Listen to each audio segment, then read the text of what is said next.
Я нашел неплохое место, чтобы остановиться. Здесь я буду делать костер Дакота. Яма нужной формы готова. То есть, вот сейчас я покажу, почему хорошо это делать на таком вот небольшом склоне. Здесь вот я сделал яму, а вот там идет такой ход, как бы, вот на эту сторону.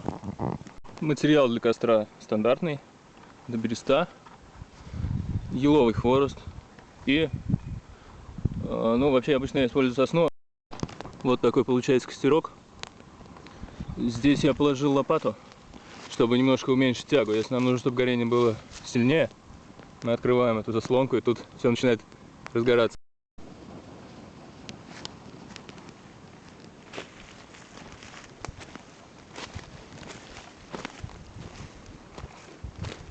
Просто котелок на земле. Пару минут определить, что здесь был костер, уже невозможно.